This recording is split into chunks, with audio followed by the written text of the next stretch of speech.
Thanks once again, bees. We are back with a fresh episode just for you, fellow Hanshin Tigers fan. Welcome to episode 192 on this rainy Tuesday, February the 19th.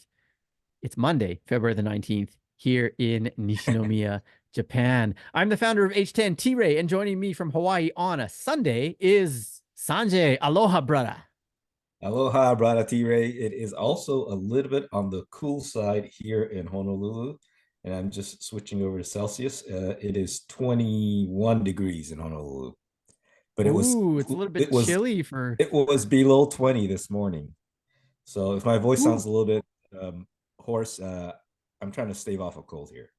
You know, I don't tease anyone for not being able to handle cooler weather because I'm a Canadian and I complained about the cool weather in Okinawa at times when I was living down there. Speaking of Okinawa, my friend, I'm leaving tomorrow for a nice 1 week.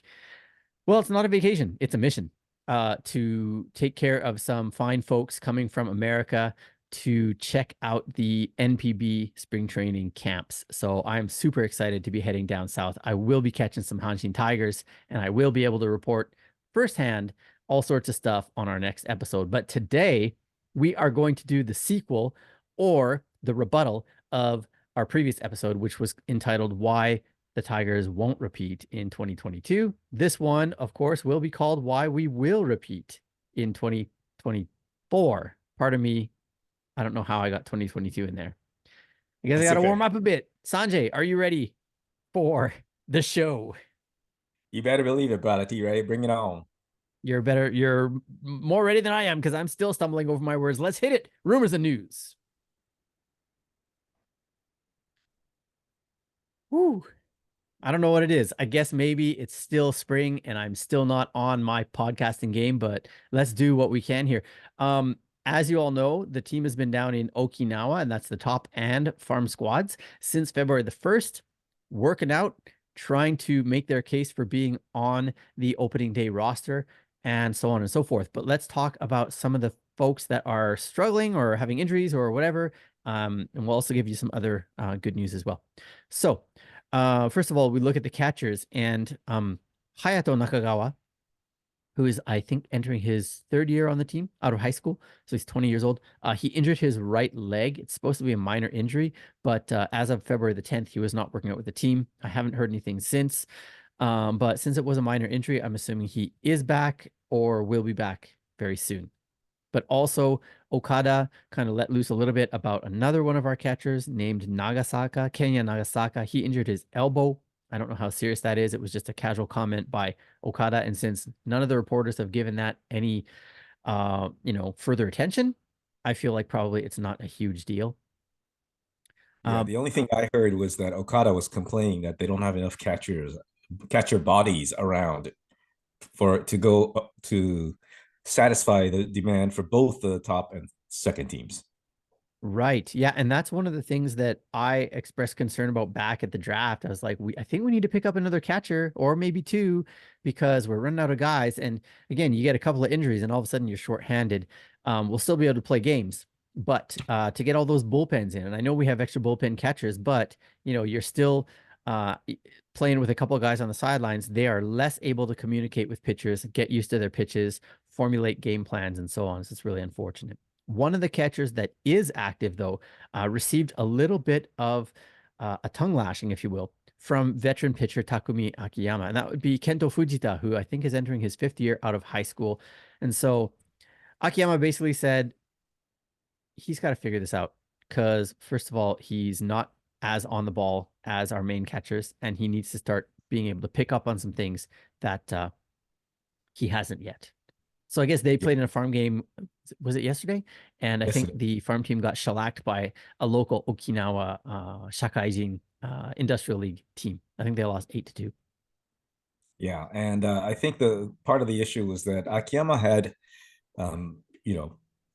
pitched to Fujita last year, and he said there's been no improvement from last year. Like, what did he learn over the last year? I thought I taught him what he needed to know, and it obviously Hmm. didn't stick. Right. So we shall see if that results in him feeling that kick in the butt and doing something about it, or just remaining the Fujita that he's been so far. Again, he's only 22 years old, so he has lots of time to grow. But of course, we draft guys out of high school with the hopes that they'll be ready before their their equals, their peers, make it out of university and get drafted, right? Yep. Otherwise, why wouldn't we have just told these kids like, why don't you go to university and polish your game there, right? I mean, they paid 4 years of his salary now, so Yeah. So you that's the can say hope. I told you so. Well, yeah, but to whom, right? And I told people so about one thing and got about 105 wrong. So it's all good. Let's talk a little bit more about well, some minor tweaks and injuries. Yuki Nishi apparently hurt his calf, but it's not viewed as serious. And Okada had said, well, he's thrown enough bullpens that his form is what it needs to be. And since this is not an issue with an elbow or a shoulder, it's not a big deal. Works for All me. right, I think is that it for injuries and tweaks and guys that are on the mend? I know we have other guys that have been on the mend for a long time, like Takahashi and Ogawa and stuff. We don't really need to bring them Right, up, right. but yeah. Okay, well, let's talk about some of the other players though. So Yuasa actually kind of received a bit of a scathing review from Okada during spring training. He said he's not nearly where he should be. And so Yuasa turned around and yesterday he threw a shutout inning, allowing no base runners. So we will see how that plays out. But that might be a story to follow in the months to come as we head into the regular season. Yeah. That's right. I mean, Iwazaki, it looks like he wants to be the closer again this year, even though Yuasa might be wanting to take that back and Guerra might be wanting to take it and Shiba might be wanting to take it. I think it's still Iwazaki's job to lose. What do you think? Totally, totally agree. Yeah. So we'll see how that goes down. On the flip side of that, though, Sato has not been receiving any critical reviews from Okada, and that's unusual because all of last year, Sanjay, you probably remember this just as well as I do. Yep. Every chance he got, Okada was saying something about what Sato was doing wrong. Well, I think that he did try and hint at the continued need for Sato to work on his defense more, but Mm, at least it's less scathing than it used to be. right. Yeah. Yeah. It's not like there's been complete silence when it comes to Sato, but it just hasn't been near as much as it used to be. And it seems to me that um, a lot of people are looking forward to seeing him take that next step. Sato hit 24 bombs in his rookie year, 20 in his second season, and then 24 last year. And I think Okada did say, he's not the type that should be happy hitting home runs in the 20s. He should be upwards of 30 or more, and maybe even contending for the home run title. Yeah, and I think Sato too himself said his goal for 2024 is 40 dingers and 100 RBI. So they're on the same page there. Good, good. That's great. Okay. What else? Nakano. I read this interesting article. Apparently he hasn't been really trying to get a ton of hits during the preseason games so far, the practice games, but rather he's been working on fouling pitches off. The Yeah, reason is obviously to figure out his timing just perfectly for the pitcher's different stuff in their arsenal. If he can foul off enough pitches, he'll get one that he really likes and be able to smack it because his goal for this year, the batting title. yep. Go for it, brother. Most hits in 1 year, not enough for him. He wants the best average as well. So looking forward to that. Um, Other players that have been talked about. It looks like we still don't know who the opening day pitcher is going to be. The initial prognosis heading into the offseason was that it would be Murakami, but Aoyagi is making a case for him getting a second year in a row. And of course, there's guys like Ito and Otake and Saiki that are also probably in the mix as ones that want that role as well. Yeah. Yeah, and Okada kind of said he doesn't care who it is, almost in the sense that anyone he throws out there is going to be good enough to be an opening day pitcher. And remember, we talked about this last time too. But do you really want to be the opening day pitcher and go up against the ace pitcher for the other team every time or through the rotation? Because you're not going to win the most wins if you do that. Exactly, because it's not just going to be on opening day that you're facing the other team's ace, right? Unlike MLB, and I'm kind of saying this for the sake of maybe our new NPB fans that are listening, it's a 6-man rotation and it's a 6-game week. So if you're pitching on Friday, you're pitching on Friday every Mm-hmm. week. It's Mm-hmm. not like you're going to get your date staggered or anything like that. And what that means is that opening day is Friday. Everyone tends to bring their ace then. The next Friday, it's still going to be just a different team's ace every time through. So, yeah, it really doesn't matter who it is. But if you are the opening day pitcher, you have got yourself one heck of a challenge to lead the league in wins because you're going to be facing some tough opposing pitchers. Never mind the hitters. Yeah, there you go. Yeah. One last bit of news, and this one relates to some practice games that are going to be taking place on March the 6th and 7th at Kyocera Dome, Osaka, between Samurai Japan and a team of delegates or representatives from Europe. So it's a Samurai Japan team, and two of our guys have been named to the team. Two hitters, no pitchers. I was a bit surprised about that. Yep. We've got Morishita and Nakano that will be on that team. Yeah, and that explains why they've been getting more at bats in these practice scrimmage game type games than the other players because Okada wants to make sure that their eyes are used to the game situations, pitchers. Right.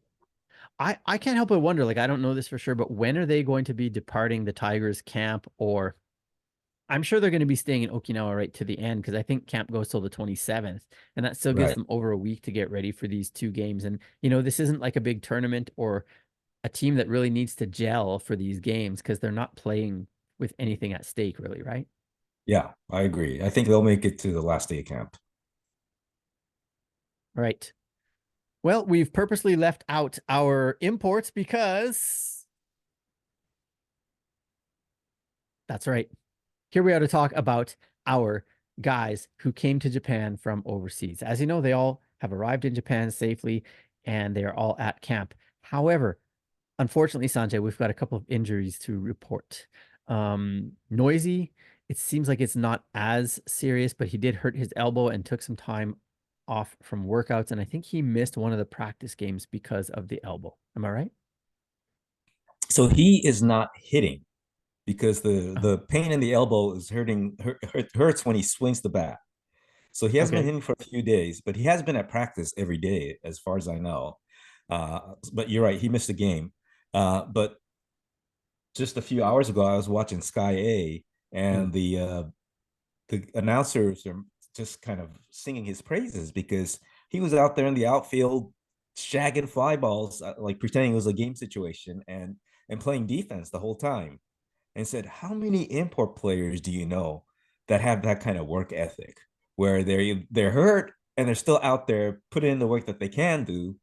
So then said, "Yeah," and he's obviously helped the team last year with his defense, and he's really as proud of his defense, or even prouder of his defense, I guess, than the numbers that he put up last year on offense. So he's well, and he's out there and he's doing stuff. And as we said in our last show, there's some big competition for those two corner outfield spots. So I think he has to put the work in to prove that he wants it, right? Yep. Because if he takes time off, there's plenty of guys that are going to be, pardon my redundancy of using this term, but chomping at the bit to get that role, to get that playing time. There's a lot of guys that want it. And, Sanjay, I don't know about you, but when I watch the Tigers practices or when I watch even the game highlights and I see all these different guys aiming for those corner outfield positions, I'm rooting for all of them. But you can't, well, you can, but only two of them are going to win in the end. Yeah, that's right. So we can talk a little bit more about that on a future show, like who your favorites are, who you'd like to see in the opening day, um, starting nine, that type of thing. We'll probably do that as the season gets closer. But let's move on to another import, another one that's hurt himself, and that would be Jeremy Beasley, who opened our show for us with his greeting. Um, he's got an issue with his right shoulder, and he Yep. left the top squad camp on the 14th, and he joined the farm camp, but he won't be throwing down there. And Okada just used one word, akan, unacceptable or no good. But he also said, "I don't know what he did." Right. So we're not So sure what the injury was caused by. We don't really know the extent of it. I mean, we do know that he's not throwing now and that he's on the farm camp, but will he be ready in time for exhibition games? Will he be ready in time for opening day? That remains one of those question marks that we have not yet resolved. Lastly, why don't you take us through what's going on with our new guy? Javi Guerra. And you know what? You read some of my notes from last time. So I'm repeating a little bit, but all the reviews have been that he looks really, really good. He's got a little bit of a short arm motion. The take back is a little bit short, Hmm. and the ball really jumps off out of his hand, and he's got good control. Like Okada was initially worried about a wild pitcher with good velo, but turns out that his control is quite good. They all love him. And then I just saw additionally that they went through fielding drills, and surprise, Uh-huh. surprise, the former shortstop was outstanding in the fielding drills as well. And additionally, batting practice, he was roping it. So the guy is literally a five-tool player that's going to be on the mound and throwing gas. I'm just really looking forward to him. It wouldn't surprise me if he just grabs the closer role from Iwasaki somewhere during the season. Could very well happen. I mean, definitely he's got the gas to do so, throwing what 100, miles per hour. So, looking forward to seeing what he can do for sure. You always know though that Okada is going to be less reluctant to use guys that are dependable in the field, right? He's kind of a defense first manager, and if he sees that Yep, instability in the players, I mean, that's one of the reasons that he was riding Sato so hard is because his defense was so shaky, right? Once that exactly. straightens out, he's going to have way less to say about Sato. And when he sees Guerra fielding like a pro, um, there's not much to say, Exactly. or not, good stuff to say, I should say, right? Yeah, yeah, yeah. Yes. Well, we go from imports to exports, and maybe for the last time, Juichi. So Sanjay, we mentioned last show that Fujinami has signed with the New York Mets. We also mentioned that he would be heading to Florida on February 11th. What's going on? So he actually did end up in Port St. Lucie with Senga. That's where the New York Mets are holding their spring training. And the reason why it was never officially announced is because of roster issues where the Mets needed to place two players on the disabled list in order for to activate or officially sign Fujinami. That was done, and he gets his old number from the Tigers days, number 19. So it's Juku. And apparently, though, his visa is still not ready. Hmm. But he was in uniform pitching yesterday. So, Okay. he's making progress. That's good news. Um, Great. Yeah. So actually I talked to Jimbo about the jingle, and now that he's on a team that we know that, well, it seems he'll be on the team all year, you know, we can get rid of the Ju each, and maybe I don't know if it'll be Ju Q or not. Look forward to that the next time we report about Fujinami, but of course, wishing him all the best with his new team in Queens. Gambare Fuji. Yeah. And for the first time in 2024, it's time to do a little recapping, believe it or not. So we'll keep this short and sweet because these games are, well, relatively meaningless, I guess. It's just more or less to see how the guys are doing, who's seeing the ball well, who's throwing the ball well, and so on. And so last week, so we're talking what, 8 days ago and 7 days ago, the team had a couple of intra-squad games. So it's the whites against the red, right? It's the Kohaku, I guess red Yep. against white. Um, on Sunday, I think the Whites are the ones that beat the Reds 5-4. I don't remember. Doesn't really matter. Miyases hit a 2-run home run, and Monbetsu threw 2 innings of 1-run ball. It was an unearned run. And Maegawa, who is chasing one of those corner outfield positions, went 4 for 4 with a walk. So really impressing with the bat on that day. Mm-hmm. But Sanjay, you mentioned something about him, and maybe there's somebody else as well in there that got Okada's attention, and it was for something else. Yeah, it was him and Different Sakaida, game. I believe, and they came up to bat with a man on, and the steal sign was on, and they went ahead and swung at the first pitch anyway and popped out the outfield. And he was saying like, I don't care if it was a really fat pitch, who's going to give them a single. That's situational. That's the lack of situational awareness. If you really want to help the team stay on the top squad, you got to know if the steal is on, you don't swing at the first pitch. You take one for the team. If you have one strike on and you swing at the second strike, okay. But no, no, no, don't do that. That's not how you earn a spot as a contributing member of the top team. And he followed Right. that up by saying, um, Obata, on the other hand, with a man on third, pulled a difficult pitch on purpose to the right side, ensuring that the run scored from third. He goes, that's the kind of player that we need. Right. So he basically kind of said these guys think that the only way to get my attention is to get hits. Yeah. Right. Yeah. And he Okay. said, So no, on Monday, a week ago, they played each other again. It was different players in the lineup, possibly, but it was a 2-2 tie. Sato led off with a home run, and our new guy, Kane, Fukushima. Should we just call him Kane on this show? we just be Kane. Kane. Yeah. It's quicker. It sounds cooler. Got an RBI and stole a base. And Onodera hit an RBI double. And another development player who was formerly not a development player, Kawahara, looked good in this one as well. So it's always good to see players performing well, regardless of how they're doing it or who they're doing it against. Yeah, he did look good. So now we're on to some quote unquote real games. Well, the very first, what they call the Taigai GI, right? The first game against another team took Mm-hmm. place 2 days ago against the Eagles, and it was a home game for us. And we took them down 4-3. Yay. We got our runs on, and I don't remember the innings, and it's kind of not so important now.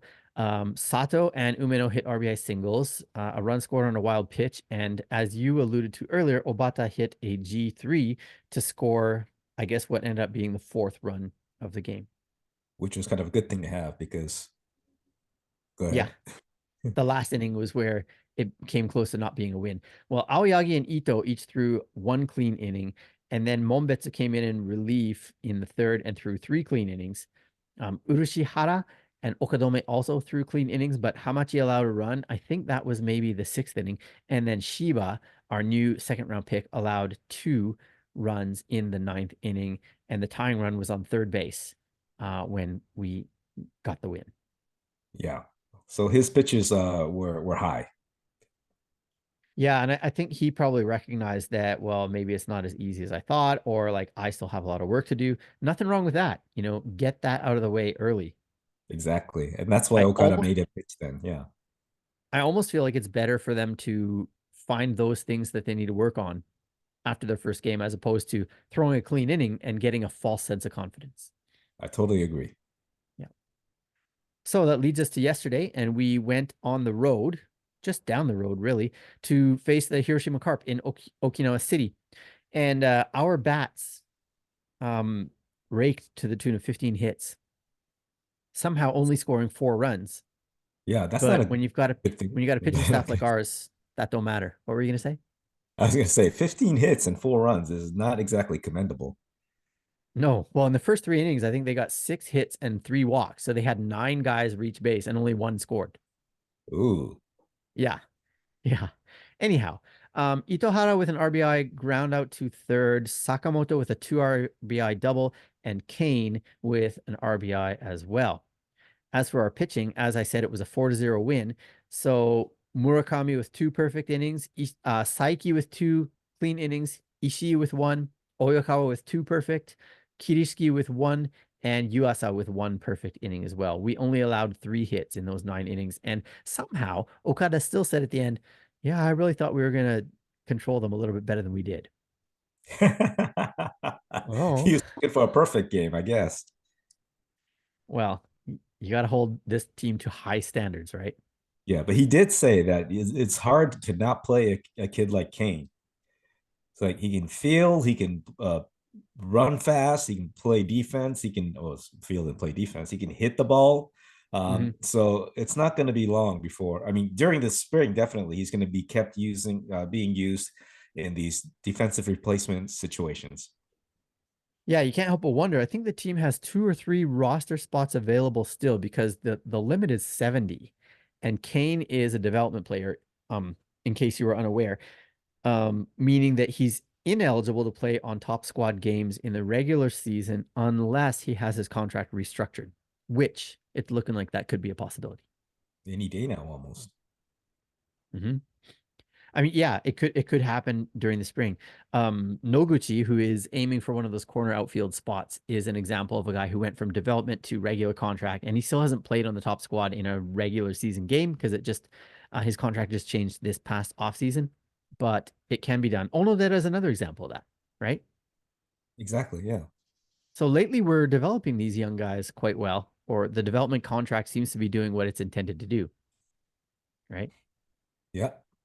I kind of like the idea in a way, Sanjay, to an extent, if we can just kind of go down a side road here a little bit. I like the fact that when you draft and sign a guy to that development contract, his um his signing bonus is very low, if it exists at all. Signing bonus and his monthly paycheck, both. Yeah. Oh yeah. I mean it's like probably like university baito, part-time job. Not quite that bad, but it's No, really it is it's that really bad. quite It low. is that Yeah. bad. And so it really gives them that hunger. Like, I better get myself onto a regular contract ASAP, right? Yeah. On the other hand, I kind of don't like it for guys like, remember Itayama, who was with us until this past year? He signed a development deal with the Chunichi Dragons, and he'll be turning 30 before this season starts, just before the start of the season. But it just doesn't make sense to me. Like, he's not a development player if he's 30 and he still hasn't cracked that top roster. Well, I was gonna agree wholeheartedly with you until I thought, what was the timeline for Shimamoto? Well, Shimamoto just turned 31 this year. So he got rid of his development player status in 2015, which means at that time he would have been 22, 23, 22 when he got rid of it. Okay. Okay. But he Yeah, didn't do a whole lot on the top team until much later. right. And also, Yeah. yeah, like I mean, he had 5 years on that development player's contract. But what I'm saying is like he was young when he got signed to that deal or when he was on Right. that deal. He wasn't 30 when he got it, right? Right. So Right. like even with Takahashi, for us, I mean, I get it because he Well, he can't was play. injured. Yeah. Yeah. Yeah. But Itayama wasn't injured. So, anyways, that's another topic for another show. I think we've got hotter topics to talk about. And so let's hit that hot topic button right now. So I had to preface the last show by reassuring everybody that I didn't feel like our team was doomed to not repeat as champions, but I really wanted to save the better episode for later, which is now. And the hot topic is why the Tigers will repeat in 2024. A little bit more cheerful, yeah? Yay. So I've got roughly 7 reasons that I can see that we are going to repeat, or things that indicate that we have a great shot at repeating. Let's go. So we'll start from the top. If you want to add some comments, you can. If you want to if you have some new ones that just get sparked from anything I say, then by all means, jump in and throw in some new reasons. The first one is that I'm seeing a trend, especially in the Central League. Well, I guess even in the Pacific, though, that repeat championships happen, right? The Buffaloes are on a 3 championship streak. Before that, I think it was the Hawks with 2 straight, the Lions with 2 straight, and the Hawks with 2 or 3 straight before that. And in the CL, the only exception in recent years was the 2015 Swallows, who only won one. And that was really kind of a fluke. Like, everybody kind of recognizes it as such. But, Yeah. you look at pre-Swallows, it was the Giants, I think, in 3 straight. And before that, it was the Dragons in 2 straight. So that leads us all the way back to 2010. And then after that 2015 Swallows team, it was the Carp for 3 straight, the Giants for 2 straight, and the Swallows for 2 straight. So unless that 2023 championship was a fluke, I could really see the Tigers doing it again in 2024. And you and I know that was no fluke. No, it definitely wasn't. I mean, we won the league by 11 and a half games, and that was after we took our foot off the gas at game 128. So there were 15 games left, and we had a 13 game lead at that time. So if we had played hard all the way to the end, not that we needed to, but it could have easily been like a 16 or 17 game championship. And when Mhm. you have that big of a gap between your team and others, I mean, it takes some serious reinforcements from other teams or some serious decline from our team for those numbers to change that drastically. Yeah. Yeah. So even going back to our last pennant, and this is kind of reason number two in a way. Um, 2005, the Tigers won the pennant, and I think they had 87 wins that year. And then in 2006, they didn't win the pennant. Actually, the Dragons won it in '06. And the fact of the matter is the Tigers actually had 85 wins that year. Yeah, Okada says that a lot. Yeah.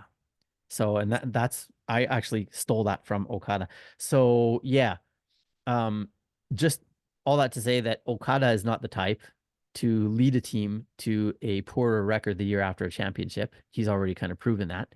The '06 team was extremely strong. It's just that the Dragons happened to be stronger. But I personally don't see any other team um, coming up from below us and overtaking us. They would need to have a fluky year and have Yep. everything go right for them to beat us. Yep. And we'll get to this towards the end of this hot topic as well as in future episodes when we preview other teams. Um, Nobody's really done a ton to make themselves remarkably better. Like some teams have addressed some of their issues, but there's still a lot of holes in a lot of those teams. So, point number three, not a single one of our main players is over the hill. Yes, this is huge. Yes. So if you go back to the '85 team that won the Japan series, like Kakefu was getting old, Bass was already kind of old. Okada wasn't particularly old then, but Mayumi was up in age as well, right? I mean, some of those Yeah. main cogs, they were well over 30, right? Yeah. You look at this year, Chikamoto's 29, Mm-hmm. Oyama's 29, 9. Sato is 25 next month. He's still 24. Isn't the old Um, man Umeno? Umeno is, yeah, That's he's the old man, right? 32. He'll be 33 this year. And he's Yeah. not even, he's arguably not even the starting catcher, right? Yeah. Nakano's 27, 28, right? Yeah, something Kinami's like that. 29. Yeah. Noisy's 28. Yep. Morisha's 24. And then you look at anyone that's trying to get playing time from them, they're all younger than them. Yep. Literally, like you said, Umeno is the oldest position player on the team, right? I think Yeah. Haraguchi is a few months behind him, but they're both in their age 32, age 33. How do you count that, man? If they're in their age 33 season, does it mean they're turning 33 or they are 33? I think they could Do be you know? turning 33.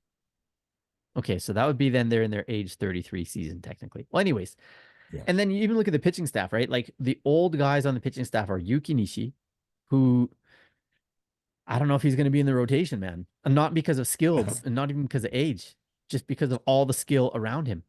Yeah. And then in the relief squad, I think the oldest guy might be Kajiya. I could be wrong.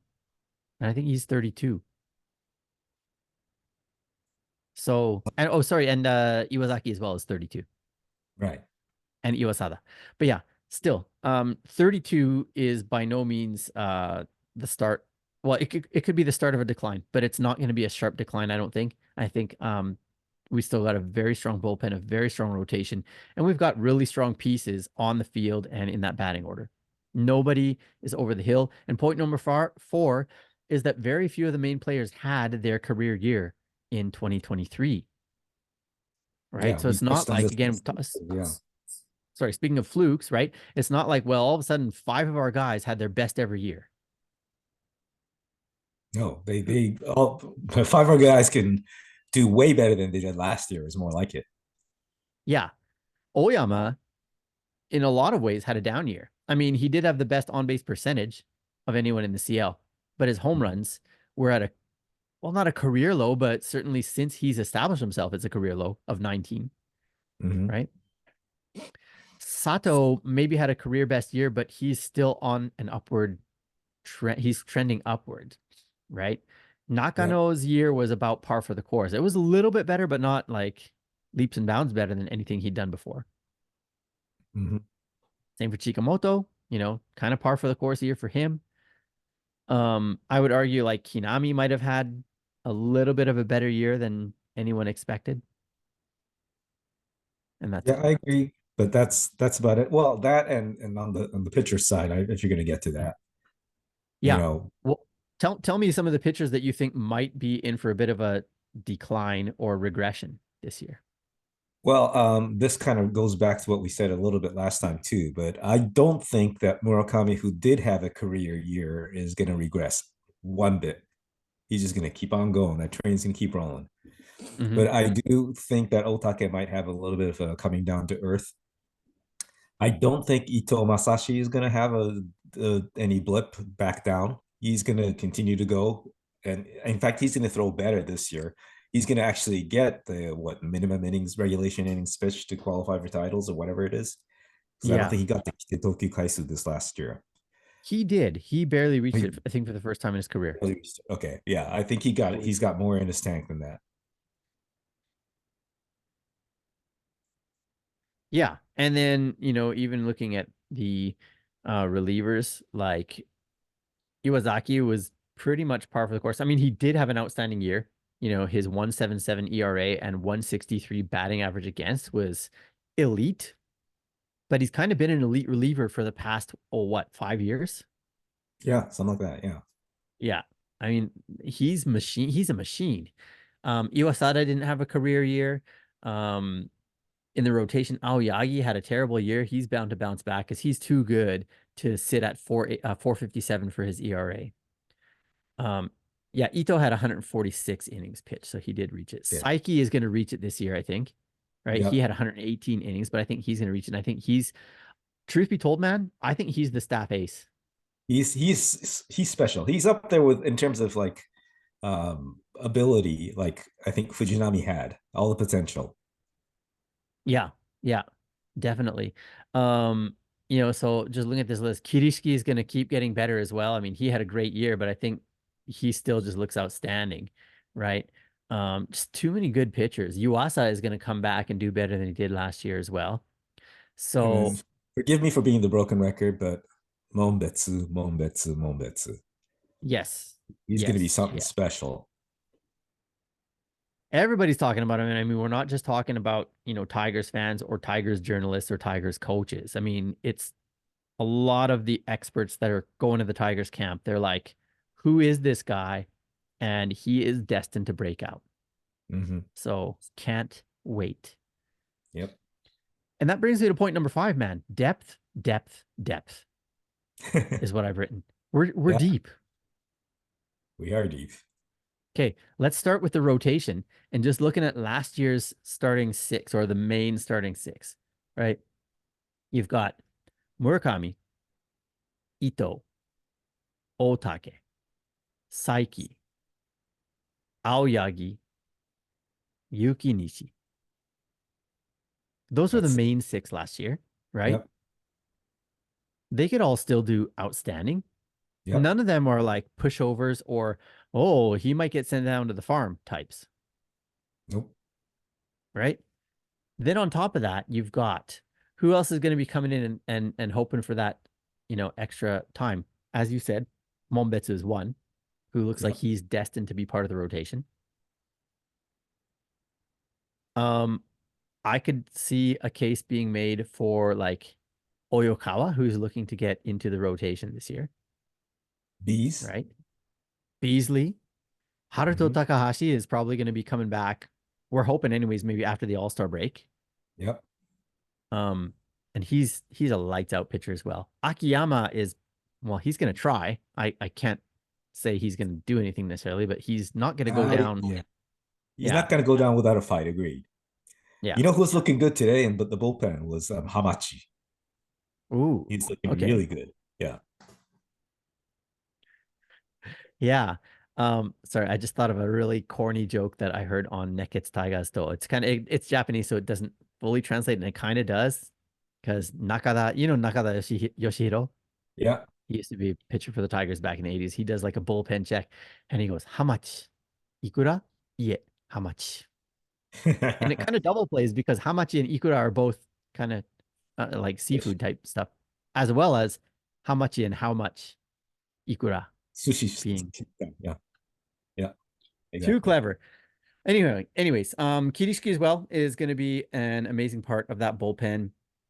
Kajiya Okadome is going to come out again and do, or he's going to keep growing. And so we just got too many good pitchers. And then you look at the starting lineup, right? So you've got Umeno and Sakamoto at catcher. Either of them, Mhm. we could ride either of them to the championship. Um, but I think splitting the time is the wisest decision and will lead Now, to the pitchers being even better. did you see that Okada said he was going to mix them up this time so How that so? it's not always Sakamoto going against the pitchers with a good control, and it's Hmm, not always Umeno with the power pitchers, because the other teams are going to have figured out patterns. And he's like, "Nah, let's just see what kind of new combinations and ways of fighting we can establish with different combinations." I like that. I like that. So then at first base, well, if Oyama goes down, or something happens or whatever, which is kind of doubtful, he's an Iron Man, but Onodera could step up at first base. Yep. Haraguchi could step in at first base. Yep. And they're definitely no Oyama, but they're fully capable. Second base, you got Nakano. Who do you think would be the second option at second base? Ooh. I know a bit tricky there, right? It's tricky. I mean, yeah, you could. I believe Kumagai has been working out there. Kumagai, Maybe Ueda, Ueda, yeah, um, Ueda. You know who I'd like Watanabe. to see? Watanabe more third, no? But he's got experience at second. I think that's what he played with Yeah, the fighters. yeah, Yeah. I mean, not I'm not saying these are guys that are equal to Nakano by any means, but just that we have options and we have guys that are experienced at the Ichigun level. yeah. Yeah. At third, backing Sato would be, I would say Onodera is an option there as well. As is Watanabe. Right. Itohara, Tohara, yeah, right? At shortstop behind Kinami, we've of course got Obata. yeah. And then And we've that's got actually young guys, almost man. not behind. It's almost not behind. Yeah, Kind of says that they're like starting. They're at the start line, standing together. right. Yeah. So Kinami hasn't been guaranteed the job. Yeah. I mean, the only real guys that have been guaranteed their jobs are Oyama, Nakano, and Chikamoto, I believe. Exactly. Right. Yeah. Yeah. And then getting to the outfield, and speaking of depth, I mean, okay, so we had Morista and Noisy as our main guys, right? And then stepping up behind them, I'll name a few and then I'm going to forget some, but we've got Maegawa, who's looked excellent, right? Hmm. We've got Inoue. Hmm. We've got Noguchi, Yep. Mieses. Yep. Help me out here. There's more. Did you say all of that already? I didn't, but Onodera is definitely looking for more than just being a backup to infielders. He wants that starting role in the outfield as well. Yeah. Um, I suppose Shimada is an option there as well. I'm not too keen on him, but he's there as well. And then young guys there as well, right? We've got like our Itsubo and a few other guys that are in the development stage, but they are capable, I think, of at least getting some playing time there as well. So Yep. as I said, we will talk more about who we hope is going to be um, on the top squad roster on opening day in a future episode. Let's move on to point number 6, and that is that from my understanding, from what I've seen, rival teams have really abused their relievers in recent years, and I feel like our team really doesn't do that. And so what I'm trying to get at here is I think our team was good at taking advantage of other teams' bullpens last year. We came from Yep. behind quite a bit. Yep. We won a lot of tight games because our relievers held them to 0 and theirs didn't hold us to 0. Agreed. And so I found a YouTube channel of somebody who did a video on who the most abused relievers were last year. And he had something called the RAP, which is the reliever abuse points. And I don't have the formula to share with you right now, and it would take up too much time anyways. But basically, he said any pitcher that threw more than X number of pitches in a week or in a game on average, or threw this many games in a row, or had this many mounds overall in the year or whatever, like he kind of had a formula Yeah. to calculate what he called the RAP on these relievers. Number one, by the way, on his top 10 was Suguru. It It was was Zach. Zaki. It Yeah. was the Zach attack. But what's your argument with that? I don't think that I think he's strong enough to withstand that kind of usage. You didn't see any drop off in his numbers from one year to the next. Yeah. Like you look at Zaki's numbers over the years and his numbers last year, I can't give you the exact number of times that he was used 3 days in succession, which is one of the biggest things that causes the wrap number to go up. But, you look at his numbers over the past 5 seasons, 7 seasons, we'll go back 7 seasons. His number of mounds going back to 2017, 66, 61, 48, 41, 62, 57, 60. Right? Um, Only one of those years did he have a poor ERA, and that was back in 2018. He had a 4.94 ERA. All his other ERAs were 2.65 or under. So I'm not discouraged at all by his wrap number being high. Okay. The rest of our team though, so what this guy said was that anyone with a number of over, what did he say? Over 1,200 is quite dangerous. Over 1,000 is also a bit of a, warning. There should be a warning sign on that. If a Right. person has that many wrap points. Wrap, yeah, points, whatever. Um, and so we had Iwasaki with 1505, which is really high. That was number one. After that, the next highest is Iwasada with 979, which means he's not on the radar as someone that should be 1,000, looked right? out for, Yeah. right? So our only guy is Iwasaki. You look at the Carp, they've got Shimauchi, Yazaki, Kuribayashi, and Omichi all with over 1,000, including three of those guys with over 1,300. Okay. So Mm, the second place team in the league abused their relievers last year pretty badly. And those are some pretty major names, right? yeah. Shimauchi is their eighth inning guy. Yazaki was their closer for half of the year, and Kuribayashi was their closer for the other half of the year. Yep. So their three most important pitchers got abused based on this system. Yep. The Bay Stars, Wendelken had the second highest RAP in the Central League at 1495, so just 10 points behind Zaki, right? Mhm. Him, Ise, Chatani, and Yamazaki were all over 1,000. Okay, so those are the second and third place teams with four relievers that could regress this year because of the abuse that their arms faced last year. The Giants had two, and remember, the Giants are a terrible bullpen to begin with, and yet two of their guys are in there, both up at 1,200 plus. And Yakult had three, with Shimizu, Kizawa, and Taguchi. Taguchi being their closer and Shimizu being their eighth inning guy. So those two guys are in there as well. And then the Dragons. I shouldn't say who cares about the Dragons, but who cares about the Dragons? Well, they had two guys.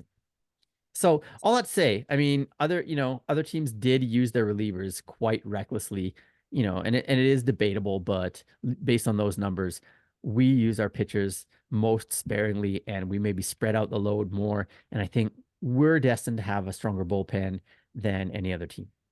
And I'm going to go on record right now and say that Zaki is not going to be as abused this year because the Okada's going to spread that load to both Oyokawa and actually Guerrita, Javiguera. Mm, yep. So we're not going to be at 1,500 for Zach anymore. No, I don't think so either. I don't think so. Yeah. Um, that said, I like what the Buffaloes do. They automatically, if anyone has thrown 2 games in a row, they automatically do not have them on the bench that next game. So Yeah. they make sure at all costs that nobody pitches 3 games in a row. And I think the Tigers, as a general rule, try to do that. But of course, in crucial situations, like I think in that 3 game stretch against the Carp in September last year, I think Zaki threw in all three of those. Stuff like that. There are exceptions to the rule. And there's also I read this, you might have too, is that even when they know they're not going to pitch someone, they Mm. kind of hide that fact from the other team just to keep them guessing. So Mm. like the pitcher that's not going to pitch that day is given the day off. He'll leave out the back door, and the other team won't know that he's not there. Right. That's pretty good. I like that. Okay, well, the seventh reason that I've got that we have a great chance is that actually our two closest rivals kind of got weakened as far as the roster goes. The Carp, who finished in second place, lost one of their best hitters in Ryoma Nishikawa. he signed as a free agent with the Oryx Buffaloes. And the compensation player they got back was a 19-year-old pitcher who has great promise, but probably not great 2024 promise. So the Carps bats, in theory, are weaker in 2024. That said, I've heard they've got some really good bats to replace Nishikawa, but unproven bats. Yep. And the Bay Stars, well, when you lose your two best pitchers, um, well, that's arguable because Azuma is the one that won the best nine at pitcher, but they lost Imanaga to the Cubs, and Trevor Bauer, who knows where he is and where he's going, but he's not on their roster either. So losing those two main starters makes them significantly weaker. And so again, I'm looking at our two biggest rivals and saying they did not make themselves better this offseason, at least, on paper. And so that bodes well for us. Just one question though: is it 100% certainty that Bauer is not coming back? Because I understood that that might still be a possibility, however slim it is. Yeah, I mean, I don't think he has declared or it hasn't been ruled that he's not going to be back. But But he is so far marketing he himself hasn't. at he is marketing himself to every major league team at the league minimum price, Yes. Yes, he and did say that. no one says yes. No, nobody has said yes. And, it's interesting to read the comments sometimes. I don't do this, by rule. I try not to do it, but a lot of fans of a lot of teams are saying, sign him. What could go wrong? Um, and I say, yeah, please do. Sign him in a different league. Last year, didn't he sign with the Bay Stars in March? He wasn't at camp, I don't think. I guess you're right. Yeah. Yeah. That said, even if he does suddenly make a move and sign with a team here, um, I think, the Bay Stars will probably be his top priority in the sense that he's already familiar with them. But I think the Hawks are another option for him because they'll actually put a more attractive offer on the table. If he says, hey, I'm interested to come back to Japan, I think he'll probably end up with SoftBank. I wouldn't put it past them. Well, we'll see. Well, anyways, have you got any other good reasons that the Tigers are going to win in 2024? I think you've covered them all. Well, then But we are going really, to go ahead. one thing though, Okada has said this before. He's preached this before, and I think he is spot on. Is that if you do the normal things normally, we're good enough to win. Mhm. 普通のことを普通にやれば。He also said this team is capable of winning. Like he said, I feel better about this team than I did about last year's team. He also said he wants to win more this year than last year. Yes. Okay, so that's reason number 8. Okada is motivated. There you Not that he go. wasn't last year or anything like that, but yeah, he's not going to let this team down, I don't think. Yeah. Yeah. All right. Well, um, just for fun, let's hit the predictions music. And we do this basically to tell you that we are coming back with, what did I tell you? I think I told you, Sanjay, right? Is it the 8th annual? We started in 2017. So, yeah, 8th annual CL predictions contest is coming your way. I don't have the details ready for anyone just yet, but start thinking about how you think the teams are going to finish in 2024. There's no penalty if you go against everything we said today and don't put the Tigers in first place. But I have a feeling, Sanjay, like this last year, I think around 70% of the people who entered had the Tigers in first. I feel like this year it might be 100. I'm gonna think that if we get any predictions from your competitor blogs, the Mm, NA fans or the Yakult 12 fans, then they yeah, might or unanimous number. But from the Tigers fans, yeah, 100%. true, true, true. Yes. Well, Sanjay, I appreciate the work that you've done on today's show. And I think that we did a better job on this show than we did on the last one. Not quality wise, but certainly like the answers that we gave, they were a lot more digestible. No? Yeah, let's go with that. Yes. Well, that's a wrap on another episode of H10. Thank you for tuning in. If you haven't gotten your fill of us, we are out there on the internet, Patreon, the website, X, Instagram, YouTube, Facebook. I've got a daily sports column in Japanese if you want to try out your Nihongo. We've also got, I'm doing some Japan Ball newsletter writing if you want to get in on that action and get all sorts of NPB news in your inbox. Sign up for that as well. Special thanks to Infraction for the theme music, Show for mixing the pod for us, and Sanjay, of course, for being the most steady sidekick in all of podcasting. Thanks, man. Thanks for having me as always. Loads of fun. It's a pleasure. All right, catch you all next time. Let's go, Tigers. 頑張れ阪神